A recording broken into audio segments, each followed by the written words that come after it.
You can't fight City Hall. That's the phrase most commonly associated with any city hall. After all, they're traditionally serious, somber, even sullen. Traditionally. She's so cute. Look at that. She's like got her little hood on. At Tulsa City Hall, a city councilor's decision to bring her baby to work is upending tradition. A lot of folks assume they can't bring their baby to work. Right, and they're not actually asking. Or if they're asking, maybe an employer might say no without trying it.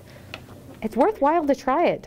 Yeah. The reaction from colleagues? I think everyone has embraced this with open arms. Looking over when we're having a real busy day, it's relaxing to me. It's so cool. It's so cool to have a mom here cuddling her baby. Mom is new city councilor Kara Joy McKee. Baby is 2-month-old Sula. T-S-U-L-A.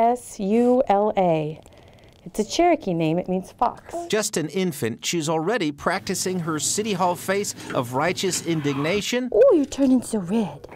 Yes, you are. And doing what many people feel like doing in City Hall meetings, falling asleep. No offense to Mom. Revisit some of our policies and make sure that we, in the future, have the option for an established festival to have more of a buffer. Cuteness factor aside, the impact of regularly having a baby in the building is hitting people at their core. Something that someone said to me in the elevator the other day, she said, oh, my daughter was about her age when I had to send her to daycare, and it was like giving a piece of my soul away. You can't fight City Hall. But maybe you wouldn't have to if more people brought their babies to work and helped everyone realize what all of this is about. Looking at her face and thinking, okay, the future is here. What are we going to do? How are we going to do this right? It's inspirational.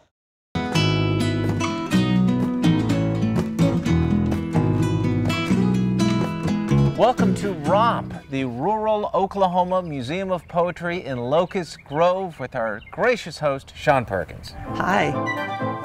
The mission of the museum is to allow people to have an experience of poetry. And it is an old-fashioned experience so that you really do feel it. You've also got like a thing you can put your face through? That's correct. What's that for? Well, you can go be Walt Whitman. Was he Leaves of Grass? Yes, his birthday was yesterday, I believe. Leaves of grass, I see you all around. The floodwaters come. I hope I don't drown.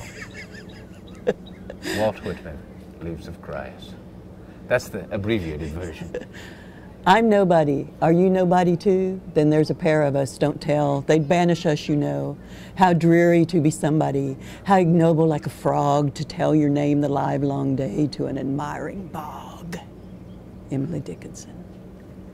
Your poetry is quite good, as I hear. Mine, I just try to rhyme, oh dear. My favorite definition of what is a good poem is what Emily Dickinson said. She said, you know it is a poem, and when you're reading it and you feel like the top of your head is coming off. Well, there's poison ivy right there. Where? Right there. All of that. Oh, poison ivy. You beckon me to touch. But I know if I do, I will regret it so much. I have been warned of your presence by our fine, fair host, Shaun. She said, don't touch it. Watch out. It springs forth from the lawn. So the exhibit this year is In the Bones. And it's all about bones, all these things that make us, that hold us together. Oh. He's pulling the teeth out. We'll do it freeform. Oh dear, my tooth has fallen out. My skull is white and chalky to the touch. This rude man came in and didn't care for me much.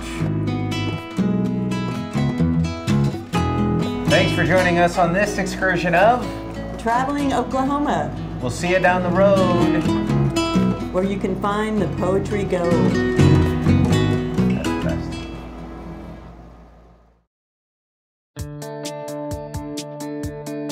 Buenos dias. Kristin Dickerson is reporting from the field, but her boss isn't Channel 8 or the station in Texas she went to after Tulsa. Her boss... Now it's almost like my boss is God.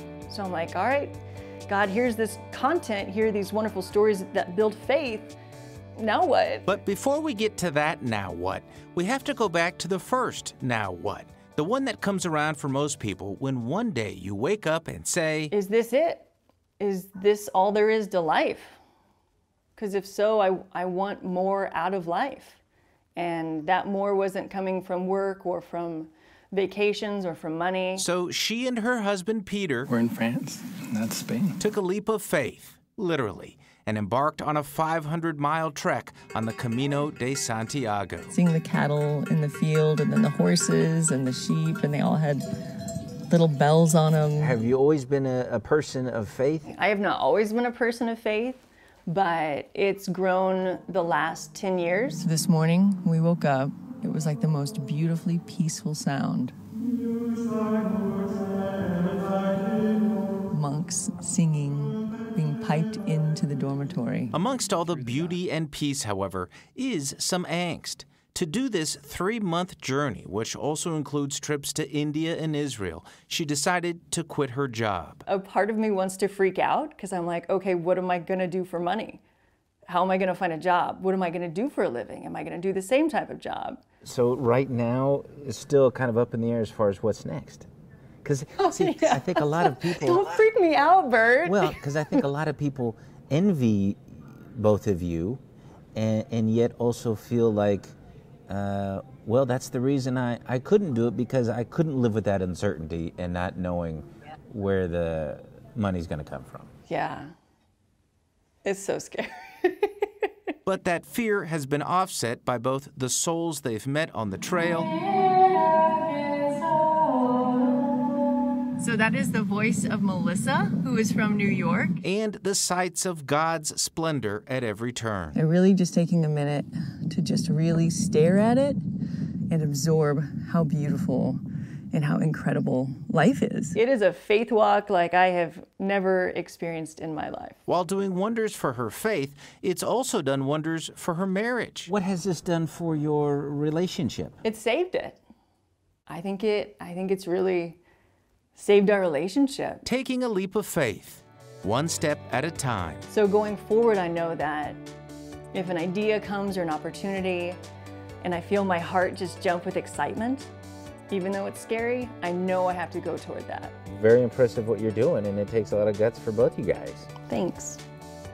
But seriously, I might need some money. So like, save extra. Bert Mumela, Tulsa's Channel 8.